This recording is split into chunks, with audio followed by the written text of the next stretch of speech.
Saludamos al licenciado Martín Sánchez, él es el actual director de la Casa de la Cultura Ecuatoriana, núcleo de El Azuay.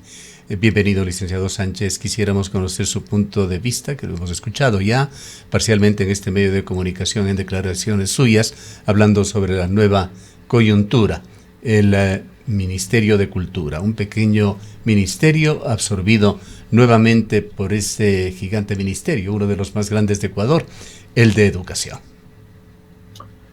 Un saludo cordial a todos y todas, muchas gracias por abrirme el espacio. Efectivamente, hemos estado conversando estos días a partir de que apareció este decreto 60 del presidente de la República que fusiona cuatro ministerios, cuatro grandes ministerios en uno solo. Y recordar que en algún momento de la historia, hace 25, 30 años, efectivamente, cuando fusionaba educación, cultura y deportes, educación se hacía medias, cultura prácticamente y deportes no existíamos. El diálogo sobre el tema de crear un Ministerio de Cultura que pueda diferenciar lo que es educación, que se dedica a educar y que puedes tú tener un régimen de educación en las artes, versus lo que implica manejar cultura y patrimonio en un país, que es el cómo se generan las actividades culturales, cómo están los derechos laborales de quienes trabajamos en ella, todo el aparato productivo que implica también la gestión y la producción cultural como tal, es otra cosa. Eso ya se habló en los años 70, a finales de los 70, en el 79, cuando teníamos el retorno a la democracia. De hecho, ahí hubo el primer intento de creación del Ministerio de Cultura. Luego, como bien tú lo citaste, se lo crea en el 2007, ya asignándole algunas funciones, sobre todo para que pueda empezar a recibir todo el aparataje que era del Banco Central, porque en el Ecuador quien logró consolidar todo el espacio que tiene que ver con nuestras reservas arqueológicas y el cuidado de nuestros parques arqueológicos fue el Banco Central del Ecuador, pero que ya con las nuevas competencias que se sustentan en la cuestión del 2008, efectivamente creas ya un ministerio con fuerza que, primero, te dice, vamos a emitir la política pública del país. Es decir, desde aquí, desde el ministerio, vamos a tener toda la información, todos los datos que se requieren, saber cómo está estructurado, quiénes se elaboran en cultura, cómo están los centros de educación en cultura, cómo están las academias, cómo están la infraestructura, los teatros, los espacios, el uso del espacio público. Y todo esto bajo un paraguas de una política pública del Ecuador. Ahí nace también este concepto de Sistema Nacional de Cultura. Si bien es cierto, no podemos decir que ha sido un ministerio eficiente, si no podemos decir que ha sido un ministerio al cual le podemos también lanzar flores, pero eso ha sido porque quienes lo han manejado han tenido sus problemas, pero no quiere decir que el concepto de la institución esté errado o esté equivocado. Necesitamos un ministerio que pueda articular todas esas actividades, que pueda articular todas esas competencias para que podamos tener un pequeño horizonte sobre el cual desarrollarnos y a quien acudir frente a las necesidades que tiene el sector. Un plan maestro, por ejemplo, hubiera sido necesario de infraestructura, el mismo tema en este momento del manejo de los fondos concursables, que mal o bien han servido para que pueda existir un fondo rotativo de manera democrática y que pueda llegar para generar procesos y proyectos culturales que en este momento inclusive no sabemos qué va a pasar. Ayer me preguntaban muchísimos colegas qué pasa con quienes tienen en este momento los fondos concursables o los contratos abiertos, les van a cerrar, les van a dejar terminar, quienes han ganado fondos para este año, si se van a dar o no. Entonces, sí vemos con una gran preocupación el hecho de que en este momento se pusieran estas cuatro grandes aristas de carteras de Estado, que como digo, no necesariamente tienen las mismas competencias. Bien lo Ahora, decía Martín, en la entrevista anterior. Martín, muy buenos días. Justamente lo que preocupa es la ausencia de ese plan para la gestión de la cultura, para la gestión cultural aquí en el país, mucho más ahora. No ha dejado de sorprender las declaraciones de la misma ministra, quien ha dicho que incluso a ella le ha tomado por sorpresa esta decisión del presidente. Eso da cuenta de que fue un tema muy poco dialogado, muy poco conversado y que efectivamente no existe un plan de qué es lo que va a pasar con todas las competencias y la gestión que le correspondía a este ministerio, qué va a pasar con la misma ley de cultura, que además estaba también en un proceso, había la intención de aplicar algunas reformas. Todos estos vacíos no dejan de generar una serie de preocupaciones en el sector. Efectivamente, el gran problema, de los grandes problemas que ya tenemos, es que no existe nada de información. El decreto 60 no tiene ningún anexo, no tiene ningún documento que te diga cuál va a ser la hoja de ruta, no sabemos si las subsecretarías del ministerio pasan a ser subsecretarías en el otro ministerio, no sabemos si quedará solo una Secretaría General de Cultura. Bajo cada subsecretaría del ministerio existen institutos, existen una serie de de entidades que funcionan. Hablemos, por ejemplo, bajo la Subsecretaría de Memoria Social, tú tienes todos los museos, incluido aquí el Pumapungo.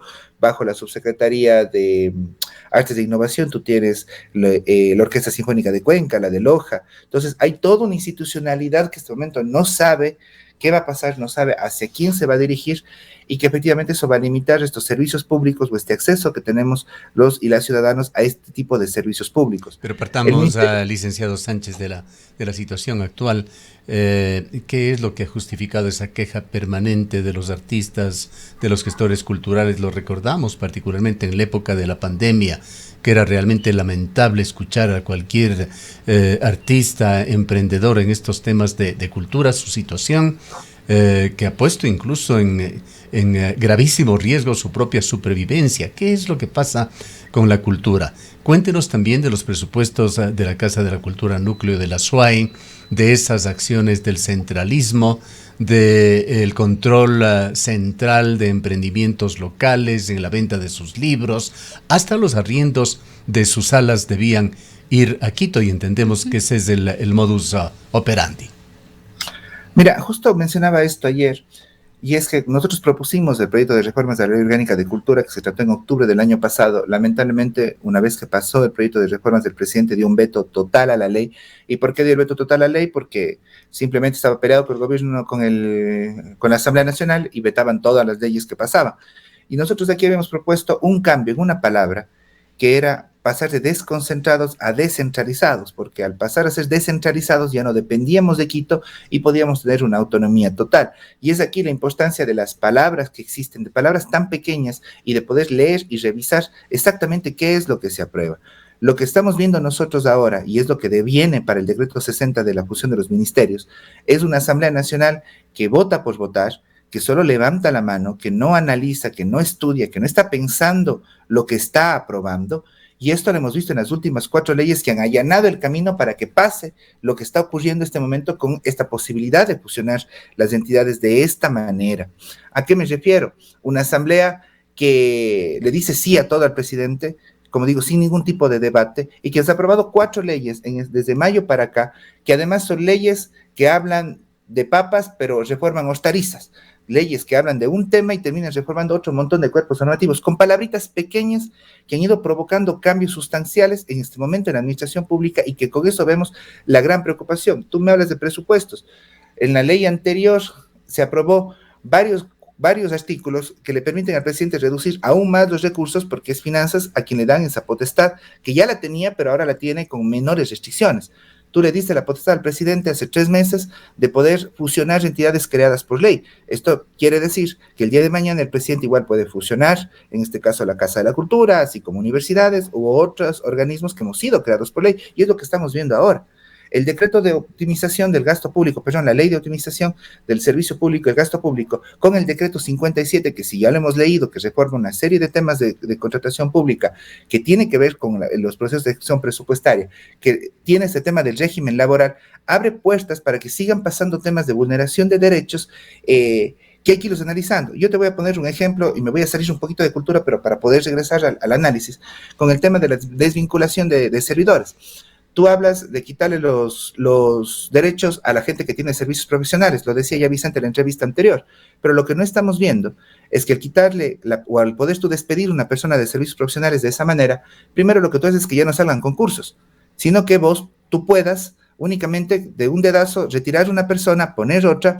Pero lo que no estamos viendo es que el decreto 57 te dice además que vos puedes suprimir ese cargo y crear un nuevo cargo a tu gusto y a tu antojo.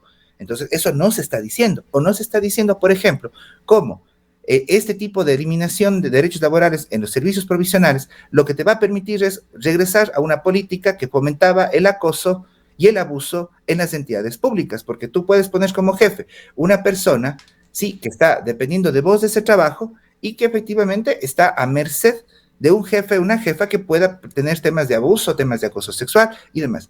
Una palabra cambia toda una estructura. Y eso es lo que estamos viendo en este momento, y no estamos dándonos cuenta del retroceso en derechos que tenemos. Regreso al tema de cultura.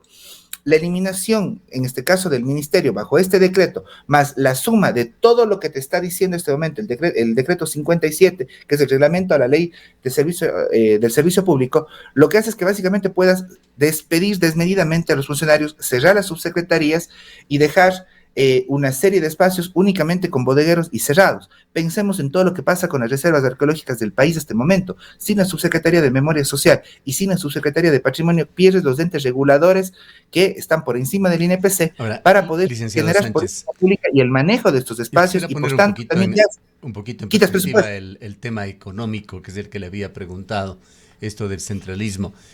Quizá un dato clave es de estos 17 millones de presupuesto para el Ministerio de Cultura del año 2024, que entendemos el mismo presupuesto se mantiene para el año 2025. ¿Cuánto ha venido a Cuenca? ¿Cuánto corresponde?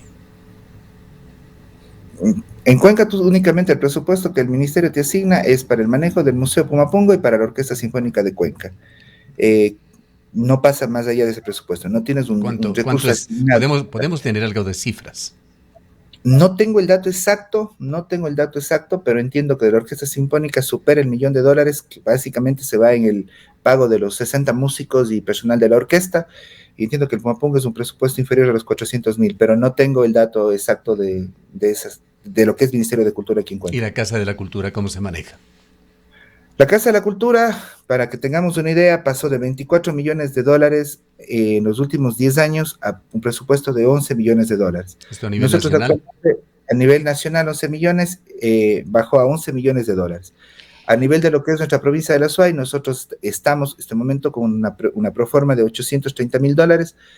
Nosotros logramos subir de presupuesto entre el año pasado y como núcleo de la Azuay, pero básicamente por algunas cuestiones administrativas que logramos generar, y entre ellas una fue por primera vez en al menos los 8 años que he estado de gestión, que fue recuperar los fondos de autogestión, es decir, justamente lograr que me reincorporen los fondos generados por conceptos de arriendo, y eso me permitió subir la cédula presupuestaria. Además, Martín, aquí hay otras preocupaciones porque el porcentaje mayoritario del presupuesto para la Casa de la Cultura se queda mayoritariamente en la nacional y en el núcleo de Pichincha, y el resto se distribuye a las provincias.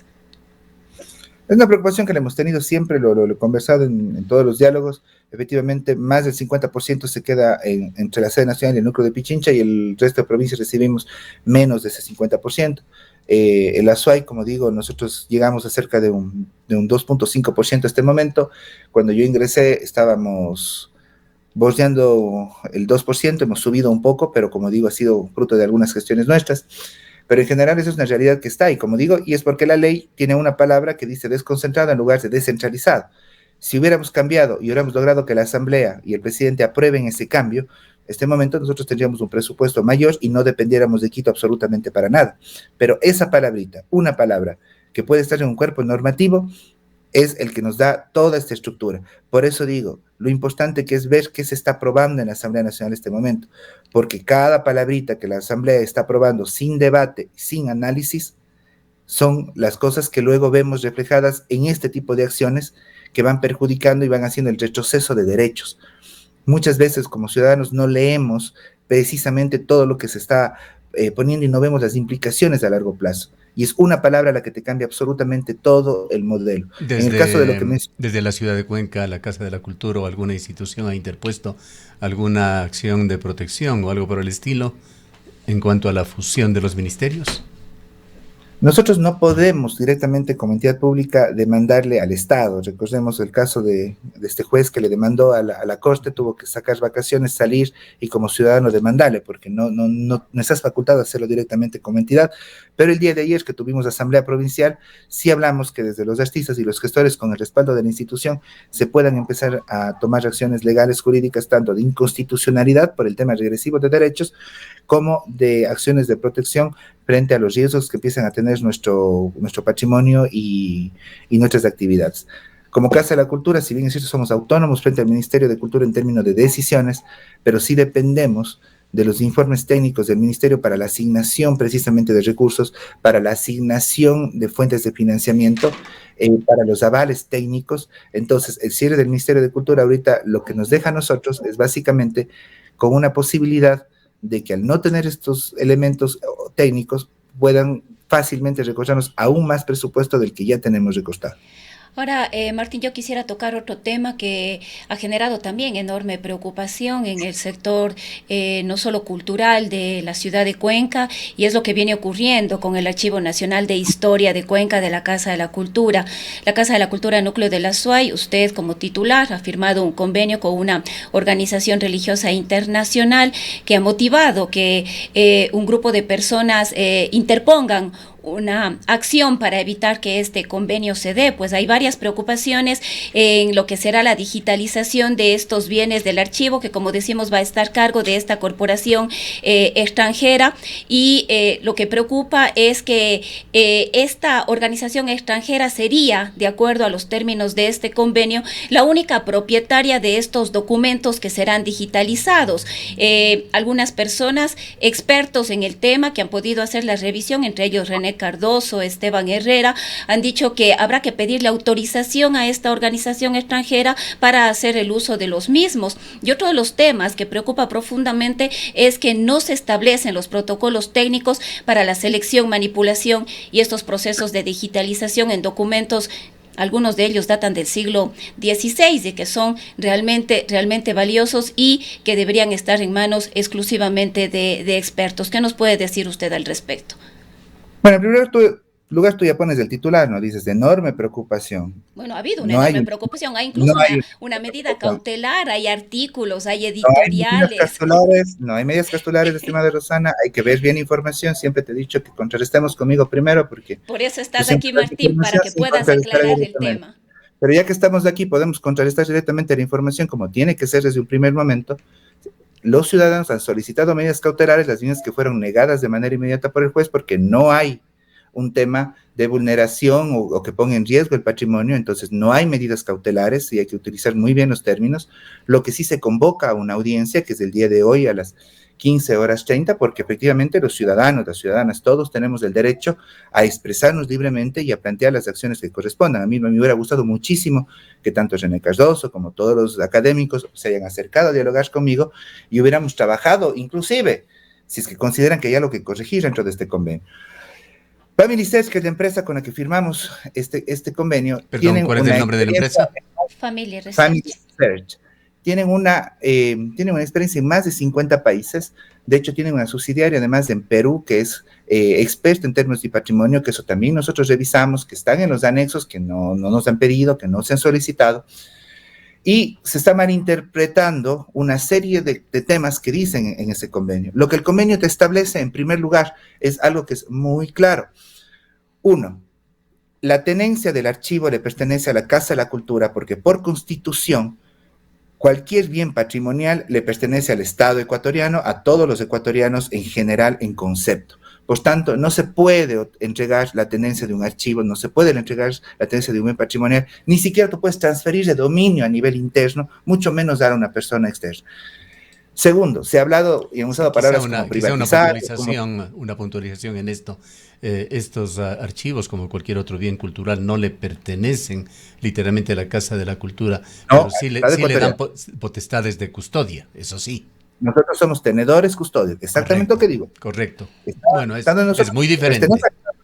Así es. Igual que los bienes arqueológicos no le pertenecen al Museo Pumapungo, le pertenecen al Estado ecuatoriano y los administra, en este caso, el Museo Pumapungo. Y son intransferibles, y eso está en la Constitución. Ahora, lo segundo, la información, y eso también podemos leer claramente en la Ley de Cultura, me parece que es el 51, 50 y algo, te dice sobre qué pasa con la información de 50 años hacia atrás y que es considerado que tiene un valor histórico. Y te habla además de que tienes que propender a la digitalización de esta información. Lo que te dice el convenio, primero utiliza la palabra copia, porque al tú tomar una foto, al tú escanear un documento, evidentemente es una copia. Y lo que el convenio te dice, que además tenemos que entenderlo, la traducción ha sido muy compleja, porque el convenio nos viene además venía en idioma inglés y con normativa estadounidense, que sabemos que la normativa estadounidense es muy clara con el tema de derechos de autor. Lo que te dice es que te dejan una copia, 2 copias, de hecho nos ponen textualmente, pues hagas 2 dispositivos con la copia de todos los archivos y ellos se llevan una copia.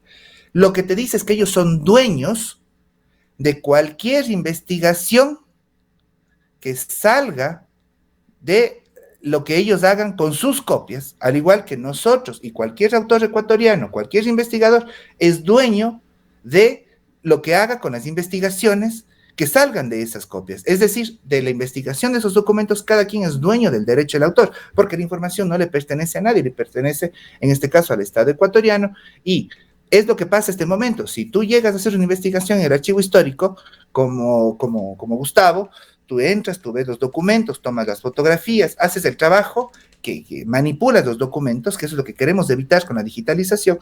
Tú te llevas esa investigación y esa investigación es tuya. Lo que vas a hacer... En esto lo que tienes es que observar las normas de autor, como se hace en la academia, claro, y nada más. Y tú lo que citas es la fuente, que en este caso vas a citar que esto fue del archivo de la Casa de la Cultura y que fue digitalizado por estos manes. Nada más, vas a citar la fuente. Igual que cuando coges cualquier libro y sacas un texto, citas las fuentes. Pero no genera ningún tipo de restricción de acceso a esta información.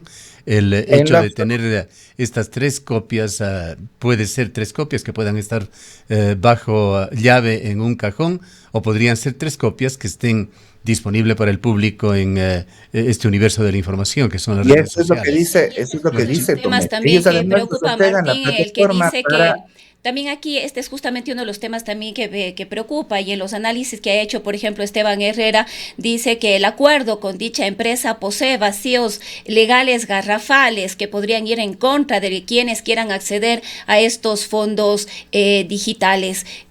Quizás aquí hay las preocupaciones se dan entre custodio, propietario y acceso. Todos pueden decir que hay errores garrafales o que está hermoso, eso estará siempre en cuestión. Yo no puedo creer al uno al otro, tengo que hacer un análisis técnico. Lo que yo les puedo decir es la verdad absoluta de lo que estamos haciendo. El convenio establece que nos darán esas copias, y esas copias además tienen un sistema de gestión. Ese sistema de gestión se ancla en las plataformas de la Casa de la Cultura, y la información se sube de manera pública, de libre acceso, de descarga gratuita, y cuando tú descargas ya no serán 2 copias, será 3, 4, porque además tú eso puedes tomarlo y publicarlo por tu cuenta, respetando evidentemente la fuente, porque para eso son documentos que están para ser investigados, para contar todas las maravillas y tesoros que tiene la ciudad.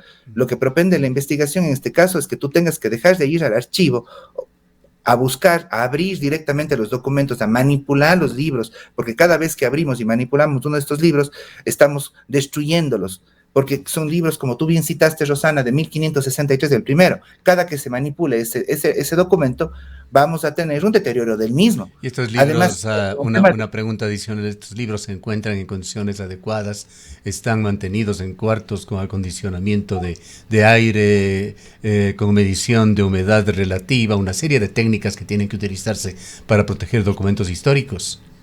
Mira, yo le he dicho abiertamente, una de las cosas que no tiene la Casa de la Cultura y no tiene ninguno de los archivos en Cuenca, de hecho el archivo de la Casa de la Cultura es de los mejor manejados, no tienen esas condiciones. Los documentos aquí en el Azuay han sobrevivido en la calidad que han sobrevivido es porque las condiciones climáticas y ambientales de nuestra ciudad lo han permitido así. Esto en Guayaquil, en la costa, no ocurriera. Entonces, efectivamente, no tenemos tampoco para esa inversión. Yo la tengo puesta en el proyecto de remodelación general de la casa. Como un comentario nada más, y circunstancialmente, hace una semana estuvimos en la biblioteca José Serrano de la Corte de Justicia de la provincia de la Azuay, y nos ha dado muchísimo gusto de ver cómo se mantienen esos libros allí, incluso con la utilización técnica de humidificadores. Sí hay ese tipo de cuidado en algunas instituciones. Bueno, hablamos de biblioteca, no de archivo. El archivo de la Corte es un archivo de esencia también, que es tiene muchos libros histórico antiguos. Muy grande, está ahorita embodegado en Gualaceo porque la misma Corte no tiene capacidades para manejarlo. De hecho, han tratado conmigo de hacer convenios para el manejo. ¿Qué es lo que está en Gualaceo? Perdón. Todo el archivo de la Corte está a este momento embodegado en Gualaceo porque no tenían espacio en las instalaciones en Cuenca y no tienen condiciones para la investigación. Pero es otro tema, no son los archivos históricos de la ciudad. O sea, son parte de los archivos históricos y tienes temas de juicios de hace 200, 300 años. Entonces, si hablamos del manejo de los archivos, hay una gran crisis a nivel de la provincia, y lo que estamos haciendo como Casa de la Cultura a través de esta inversión que están generando una empresa extranjera, sí, pero que justamente todo el tiempo nos hablan de las alianzas público-privadas, pero en el momento en que hay que utilizarlas para el bien y protección del patrimonio, evidentemente surgen facciones de compañeros y compañeras, que es absolutamente legítimo que tengan sus preocupaciones, pero pueden conversar, dialogar conmigo, pueden revisar las cosas, cómo se están manejando, me hablan de los protocolos que están aplicando son los mismos del Archivo Nacional, que también está por firmar el convenio con Familicech, que ya lo está haciendo además del Archivo de Guayaquil, que ya lo hicieron además aquí en el Archivo de la CURI, nadie dijo absolutamente nada. Entonces, a lo que estamos proponiendo nosotros es a cuidar esos documentos, porque lamentablemente, y no queramos que pase un terremoto, un incendio, cualquier situación que pudiera poner en riesgo esos documentos y se llegaran a perder los físicos por situaciones, como digo, eventuales que esperemos nunca se den, tenemos... Bien, licenciado Sánchez, el tiempo se nos ha agotado, quizá utilizando esa frase bíblica, si la montaña no viene a mí, yo me voy a la montaña. ¿No sería adecuado que la Casa de la Cultura convoque a un conversatorio a los sectores interesados para hablar sobre este tema? Bueno, tenemos ya que culminar, vamos a dejarle una salida final a usted, pero el día de hoy habrá este seguimiento a la acción de protección. Entendemos que habrá una audiencia pública a las 15:30 en el complejo judicial. Sí, ahí estaremos justamente desde la parte legal, desde la parte jurídica. Como digo, las observaciones siempre se las pueden hacer, pueden conversar directamente conmigo. Ahora estamos en un contexto electoral también y eso hay que verlo. Lamentablemente me da mucha pena que se haya politizado este tema y eso lo tengo que decir abiertamente. No hay una directiva, no hay un consejo de la Casa de la Cultura. ¿Es tan personal el tema que tienen que hablar exclusivamente con usted? No he dicho, dije hablar con nosotros, hablar como Casa de la Cultura. Hablar conmigo, he dicho en 3 o 4 ocasiones. Bueno, entonces tenemos, sí, me disculpo por esa expresión, si queremos, hablemos con el directorio, tenemos a los servidores, se puede generar los niveles de comunicación. Lo que a mí me sorprende es que no existe un nivel de diálogo, sino simplemente se van directamente a las acciones judiciales, lo cual a mí también me sorprende, porque en la época en la que estamos, iba justamente a que la organización, la Casa de la Cultura, que es también una institución de todos, posiblemente podría tomar una iniciativa para este diálogo.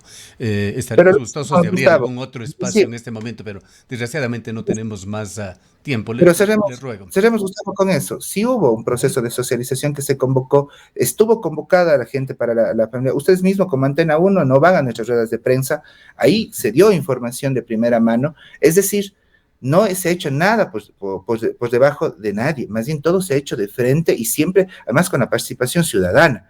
Más bien yo también sí recalco la invitación a que se depongan temas políticos, porque esas cosas son temas de diálogo por encima de temas políticos. Yo no estoy diciendo que estén a favor o en contra de la administración a la que representamos, sí, pero sí que se pueda sentarse a dialogar sobre estos temas de manera abierta. De igual manera, siempre insistiré, hay que contrastar las fuentes. No se puede decir que hay medidas cautelares cuando no existen tales medidas cautelares. Entonces, a eso sí voy. Y lo del archivo está pensado en preservar la memoria social, preservar ese archivo y generar cambios sustanciales en la forma de acceso de la información de las y los ciudadanos, que puedan hacerlo de manera digital, sin poner en riesgo el patrimonio y además que no requieran. Ahorita lo que hay que propender es a que todos podamos tener el acceso universal desde las plataformas digitales. Eso ayuda a los investigadores, eso ayuda a que mejoren, a que se agiliten los procesos y que no tengamos justamente un estado ampliamente reducido y con poco personal que tener que hacer filas a la gente para poder ser atendida. Una pregunta que requiere respuesta puntual por lo que acaba de señalar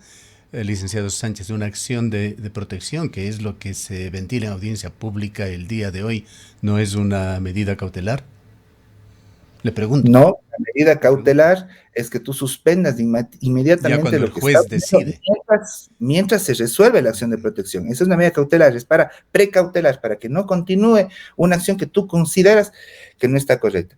En este caso, ellos solicitan las medidas cautelares, dicen que se detenga inmediatamente la digitalización del archivo mientras se desarrolla la acción de protección. Es lo que se tratará el día de hoy. Bien, lamentablemente el tiempo se nos ha agotado, estaremos gustosos de eventualmente abrir otro espacio con usted.